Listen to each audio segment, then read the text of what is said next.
റോഡിലൂടെ നടന്നു പോയപ്പോൾ കണ്ട മനോഹരമായ ഒരു കാഴ്ച ഷെയർ ചെയ്യാമെന്നോർത്താണ് ഞാൻ ഈ വീഡിയോ പിടിക്കുന്നത്. മിനിയേച്ചർ മഞ്ഞക്കോളാമ്പിയാണിത്.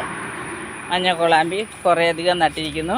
എന്നിട്ട് അതിൻ്റെ ചുവടെല്ലാം മനോഹരമായി പൊതിഞ്ഞു വെച്ചിരിക്കുന്നു. നിറയെ ശിഖരങ്ങൾ, നിറയെ പൂക്കൾ, കുറേയേറെ പൂക്കളുണ്ട്.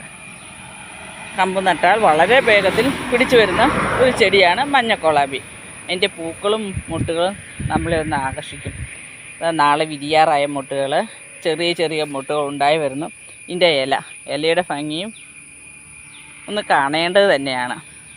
ശിഖരങ്ങൾ ഉണ്ടായിരിക്കുന്നു. ഈ ശിഖരങ്ങൾ കട്ട് ചെയ്താണ് നമ്മൾ അടുത്ത തൈ ഉണ്ടാക്കിയെടുക്കുന്നത്. വളരെ വേഗത്തിൽ വേര് പിടിച്ചു വരുന്നതും നിറയെ പൂക്കളുണ്ടാകുന്നതുമായ ഒരു ചെടിയാണ് മഞ്ഞക്കോളാമ്പി. അത് പുല്ലിനിടയ്ക്കാണ് നിൽക്കുന്നത്.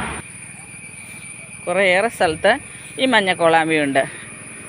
കൂട്ടുകാരെ, ഞാൻ ഈ കാഴ്ചയിലേക്ക് ശ്രദ്ധ ക്ഷണിക്കുന്നു. തൊടുപുഴ, മൂവാറ്റുപുഴ, അരിക്കുഴ, ആലക്കുഴ, പണ്ടപ്പള്ളി റോഡിൽ അരിക്കുഴ ഭാഗത്താണ് ഈ മഞ്ഞക്കോളാമ്പ് നിൽക്കുന്നത്.